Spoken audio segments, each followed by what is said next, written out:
The needle scratches across the vinyl. It isn't an accident. It isn't a slip. A 13-year-old boy has just ripped his father's record off the turntable and thrown it across the room.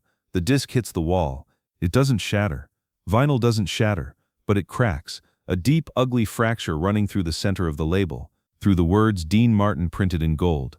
Dean stands in the doorway of his son's bedroom. His coffee cup is frozen halfway to his lips. His hand doesn't tremble. His eyes don't flash with anger. He just watches his son, chest heaving with teenage rage, fists clenched at his sides. "Your music is dead, Dad." Dean Paul's voice cracks on the word. "The crooners are finished. Nobody wants to hear that garbage anymore." The room goes silent. The only sound is the spinning of the empty turntable. Click, click, click. It is the summer of 1964. The Beatles own America, and in the Martin household, a war has just been declared. Dean sets down his coffee cup. He walks across the room, bends down and picks up the cracked record. He looks at it for a long moment, his own face staring back at him, split in two, and then he smiles. That sleepy, dangerous smile that his enemies know means trouble. "I'm gonna knock your pallies off the charts, kid." Dean Paul laughs, a sharp, cruel sound. "Sure, Dad, sure you will." What happens next shocks the entire music industry. But for Dean Martin, it is never about the charts. It is about a promise to his son.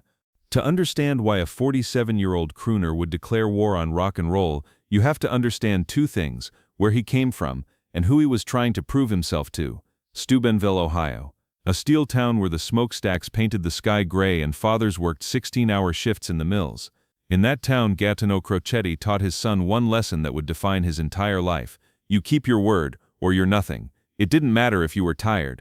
It didn't matter if the odds were against you. A promise was sacred. A promise was blood. Dino Crocetti learned that lesson before he learned English. He carried it through the boxing rings and the illegal card games and the 14 rejections before anyone gave him a chance to sing. And now, 47 years old, with a son who thought he was finished, he was about to prove that lesson one more time. By the summer of 1964, Dean hadn't had a hit in 6 years. His last chart success was Volare, in 1958. Since then, the world had changed. Elvis had conquered. The Beatles had invaded. Rock and roll wasn't a fad anymore. It was the future. The crooners were dinosaurs, relics of a world that didn't exist anymore. He was 47 years old, and every music executive in America had written him off. Washed up, they whispered in boardrooms. Yesterday's news. Even his own record label, Reprise, had stopped pushing his albums. Why waste money promoting a crooner when teenagers only wanted to hear guitars and British accents? Dean Paul Martin was 13 years old in 1964. He was tall for his age, athletic, handsome, a mirror image of his father. But he didn't want to be like his father. He wanted to be like John Lennon, like Paul McCartney, like the four boys from Liverpool who had made his father's music sound like ancient history. Every morning, the same argument. Every dinner, the same tension. Dean Paul would talk about the Beatles, and his father would change the subject. Dean Paul would play their records, and his father would leave the room. The boy loved his father, but he was embarrassed by him, and Dean knew it. He could see it in the way his son lowered his eyes when friends came over. He could hear it in the silence that followed whenever someone mentioned his music. His own son thought he was a relic. But that summer, something changed. A promise was made. And in Steubenville, a promise was everything. It happened 3 days after the cracked record, July 1964. The family was gathered around the dinner table, Dean, his wife Jean, and the children. Dean Paul was talking about the Beatles again, about how they had changed music forever, about how nobody would ever knock them off the top of the charts. "They're untouchable, Dad. Accept it." Dean set down his fork. He looked at his son, really looked at him for the first time in weeks. "You really think so? Everyone thinks so. They're the biggest thing in the world. I'm gonna knock your pallies off the charts, kid. I already told you." Dean Paul rolled his eyes. That was just talk. It wasn't talk. Dean's voice wasn't loud. It was quiet, certain. It was a promise. Jean watched from across the table. She saw something in her husband's eyes that she hadn't seen in years. Not anger, not hurt, determination. Ken Lane had been Dean's pianist for years. More than that, he was a friend, and he had been begging Dean to record one of his songs since 1947. Everybody Loves Somebody. A simple ballad. Sweet, old-fashioned, the kind of song that reminded people of slower times. Dean had recorded it once before, in 1948. It flopped. Sinatra had recorded it. It flopped. Peggy Lee had recorded it. It flopped. "The song is cursed, Ken," Dean said when Lane brought it up again. "Nobody wants to hear it. One more time, Dino," Ken pleaded. "Please, for me." Dean owed Ken.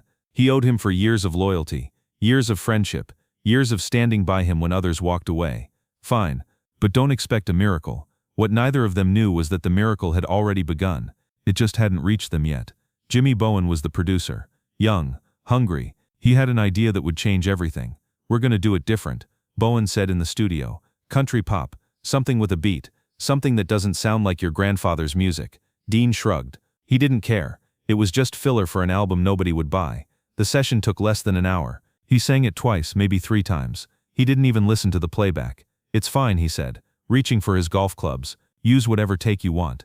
Ken Lane stood in the doorway of the recording booth, watching Dean grab his clubs and walk toward the exit. He didn't say goodbye. He didn't ask to hear the playback. He just left like a man who had already forgotten what he'd recorded. Ken stood there for 10 minutes after Dean left, listening to the tape over and over. Something was different about this version, something alive. He knew. Before anyone else in the world, Ken Lane knew. When Dean heard that Reprise had stopped promoting the album, he just shrugged. "Ain't that a kick in the head?" he muttered to no one in particular. Then he went back to his golf game. That night he went home and said nothing to his son. He had made a promise. He had recorded a song, but he didn't believe it would matter. Nobody did. For 6 weeks nothing happened. The album came out. The song was buried on side 2. Reprise didn't promote it. Radio stations didn't play it. The executives had already moved on to the next project. Dean Paul kept playing Beatles records. A Hard Day's Night had just come out. The whole country was singing Can't Buy Me Love. And Dean kept his mouth shut. He played golf. He filmed movies. He waited. But then something strange happened in New Orleans. Something nobody expected. Something that would change everything. 6 weeks. That's how long it took for the impossible to happen. It started with a late-night DJ in New Orleans. Nobody remembers his name now, but he played Everybody Loves Somebody at 2 a.m. on a Tuesday, just to fill time between commercials. The phone lines exploded. "Play it again." He played it again. But morning the station manager was on the phone with Reprise. "What the hell is this song? People won't stop calling." Within days the same thing happened in Worcester, Massachusetts, then Chicago, then Los Angeles, then everywhere. The song wasn't being pushed by the label, it was being pulled by the audience. Organic, unstoppable, real. People were calling radio stations, requesting a song by a crooner everyone had written off. Reprise scrambled. They hadn't even printed promotional copies. They had written Dean Martin off. Now they were racing to catch up with a phenomenon they didn't understand. Week 1, number 89 on the charts. Week 2, number 54. Week 3, number 31. Week 4, number 15. Week 5, number 7. Dean watched the numbers climb. He didn't say anything to his son. Not yet. He wanted to be sure. He wanted the promise to be kept completely, not halfway. August 15, 1964. He was on the golf course at the Bel Air Country Club when the call came. "You're number 1, Dino," his manager said, his voice trembling. "You knocked the Beatles off." For a moment, Dean didn't respond. He stood there on the 9th fairway, the California sun beating down on his shoulders, the phone pressed to his ear. He exhaled slowly. "You sure? Billboard just confirmed it. Everybody Loves Somebody is number 1. The Beatles are at number 2. He finished his round. He didn't rush. He didn't call anyone. He just played the back 9, sinking putts with the same casual grace he brought to everything. Then he drove home. Dean Paul was in his bedroom doing homework. The radio was on, always on, playing the countdown, and then the DJ's voice cut through. And at number 1 this week, knocking the Beatles out of the top spot for the first time in 14 weeks, Dean Martin with Everybody Loves Somebody. Dean Paul froze. He looked at the radio, then at the doorway where his father stood watching him with that same sleepy smile from the dinner table. "Told you, kid," Dean whispered. He paused. His hand rested on the doorframe. "I told you I'd knock your pallies off." For a moment neither of them spoke. The radio kept playing, but neither of them heard it. Dean Paul stared at his father, really stared at him for the first time in months. He didn't see a washed-up crooner. He didn't see yesterday's news. He saw a man who kept his word. He saw his father.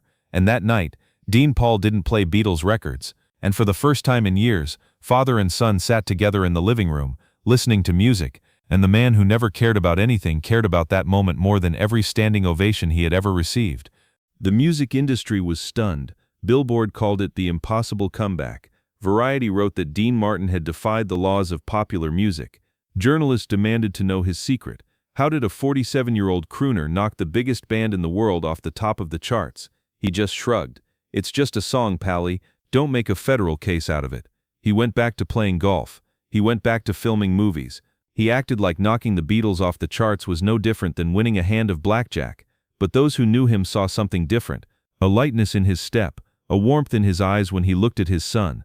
That same week a telegram arrived from Memphis. It was from Elvis Presley. "Dean, if the rest of us can't handle the Beatles, at least you showed us how. Congratulations from one king to another." Dean laughed when he read it. He showed it to Dean Paul. "See? Even Elvis knows who the real king is." Dean Paul rolled his eyes, but he was smiling. Years later, Ken Lane, the pianist who had begged Dean to record the song for 17 years, gave an interview about that summer. "I was in the studio when he recorded it," Ken said. "He did it in 2 takes, maybe 3, didn't even listen to the playback, just grabbed his golf clubs and walked out." Ken paused. His eyes were wet. "When it hit number 1, I called him. I was sobbing. I said, 'Dino, we did it. After all these years, we finally did it.'" You know what he said? The interviewer waited. He said, "Ken, I told my kid I'd knock the Beatles off. That's the only chart that matters." His voice wasn't proud. It wasn't boastful. It was relieved, like a man who'd been holding his breath for 6 weeks and could finally exhale. Ken Lane never forgot that phone call. He said it was the only time he ever heard Dean Martin admit that something mattered to him. The relationship between father and son changed after that summer. Dean Paul stopped being embarrassed by his father's music. He started asking questions about the business, about performing, about what it took to survive in an industry that wrote you off every decade. But the biggest change wasn't visible yet. It was growing inside Dean Paul, a seed planted by a promise kept. "How do you keep going, Dad, when everyone says you're finished?" His father poured himself a drink, apple juice as always. "You don't listen to everyone, you listen to the people who matter, and then you keep your word." A year later, Dean Paul formed his own band, Dino, Desi and Billy. They played rock and roll, the same music he had worshipped. But now he understood something he hadn't understood before. It wasn't about the genre. It wasn't about trends. It was about showing up and doing the work. He was following in his father's footsteps, not because he had to, because he wanted to. "How did you know, Dad?" Dean Paul asked once, years later. "How did you know the song would work?" "I didn't know, kid," his father said softly. "I just kept my word. That's all a man can do." By 1965, the story seemed complete. The wound seemed healed. The promise seemed destined to become just another Hollywood legend, a feel-good story about a crooner who defied the odds. Dean Martin had proven everyone wrong. He had knocked the biggest band in the world off the top of the charts. He had kept his promise to his son. His career had been reborn. The Dean Martin Show would launch in 1965 and run for 9 years, watched by 40 million Americans every week. "Everybody Loves Somebody" became his signature song. He closed every concert with it. He smiled every time he sang it, and if you watched closely, you could see his eyes drift toward wherever his son was sitting. The promise had been kept. The victory was won. Father and son had found each other again. The past seemed buried forever, or so everyone thought, but promises have weight, and some victories carry a cost that nobody sees coming. 23 years later, March 21, 1987, Captain Dean Paul Martin, the teenage boy who once cracked his father's record against a bedroom wall, climbed into an F-4 Phantom jet for a routine training mission over the San Bernardino Mountains. He was 35 years old, a pilot in the California Air National Guard, handsome, successful, a father himself now. The weather was bad that day, visibility near zero. The mountains were invisible behind walls of clouds and snow. Dean Paul never came home. The wreckage was found 3 days later, scattered across a frozen mountainside at 8,000 feet. There were no survivors. Dean Martin was performing in Las Vegas when he got the news. He walked off stage mid-song. He didn't explain. He didn't apologize. He just left. The man who had knocked the Beatles off the charts couldn't get out of bed. The voice that sang "Everybody Loves Somebody" went silent. For 8 years he existed but didn't live. He stopped performing. He stopped seeing friends. He sat in dark rooms watching old westerns, waiting for a death that took too long to come. When Frank Sinatra tried to bring him back for a reunion tour in 1988, he walked off after a few shows. "I can't do it, Frank," he whispered. "There's no point anymore." The promise he had kept in 1964 became a wound that would never heal. 55 years. That's how long Dean Martin performed. From the illegal card rooms of Steubenville to the biggest stages in Las Vegas. From Jerry Lewis to the Rat Pack. From forgettable crooner to the man who knocked the Beatles off their throne. But if you asked the people who knew him, really knew him, they would tell you that his career ended on March 21, 1987. Everything after that was just a ghost going through the motions. A kid from Steubenville, Ohio. A steel town where fathers taught their sons one lesson above all others: you keep your word or you're nothing. Gaetano Crocetti never saw his son knock the Beatles off the charts. He never saw the standing ovations or the sold-out shows or the television specials watched by millions. He died in 1967, 3 years after his son's impossible comeback. But he gave his son something more valuable than fame. He gave him a code. Dean passed that code to his own son. And for one perfect summer in 1964, that code proved stronger than rock and roll, stronger than the Beatles, stronger than everyone who said he was finished. 23 years later, it wasn't strong enough to bring his son home. Years later, when journalists asked how it felt to knock the Beatles off the charts at 47 years old, Dean would just smile that sleepy smile. "Ain't that a kick in the head?" he'd say. But if you listened closely, if you knew where to listen, you could hear something behind the joke. The echo of a promise kept. The echo of a son who finally believed. We all make promises to our children. Promises to be there. Promises to protect them. Promises to prove that we are worthy of their belief. We all have moments when our children look at us and see someone old, someone out of touch, someone who doesn't understand their world. We all want one chance to show them they're wrong, one moment to prove that we still matter, that we can still surprise them, that the lessons we learned from our own fathers still mean something. And we all fear the day when keeping our promises won't be enough, when love won't be enough, when all we have left is a memory and an empty chair at the dinner table. 6 years, how long Dean Martin went without a hit. 47, his age when everyone wrote him off. One promise, made over a cracked record to a teenage boy. 6 weeks, how long it took to reach number 1. 23 years, how long father and son had together after. 8 years, how long he survived after his son was gone. 4 words, what they carved on his grave. 0, the number of days he wanted to live after March 21, 1987. Today Dean Paul Martin's pilot wings sit in a glass case at the California Air National Guard Museum. Visitors walk past them every day, most without stopping. Just another set of wings. Another name they don't recognize. The gold record for Everybody Loves Somebody was never framed, never displayed. Dean kept it in a closet at his Beverly Hills home, behind old golf clubs and forgotten scripts. One was a symbol of duty, a son who served his country. The other was a symbol of love, a father who kept his word. Both were promises kept. Neither could bring back what was lost. Today, if you visit Westwood Village Memorial Park in Los Angeles, you will find Dean Martin's grave. It sits near Marilyn Monroe's, in a quiet corner of the cemetery where tourists rarely wander. The headstone doesn't mention the movies. It doesn't mention the Rat Pack. It doesn't mention the television show watched by 40 million Americans every week. It says 4 words. Everybody loves somebody sometime. The song he recorded to keep a promise to his son. The song that knocked the Beatles off the charts. The song that outlived them both.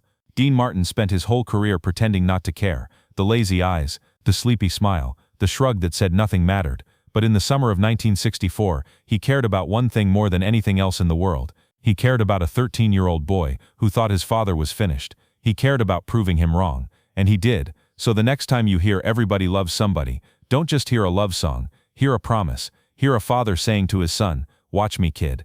And hear a son, somewhere beyond the clouds, finally believing,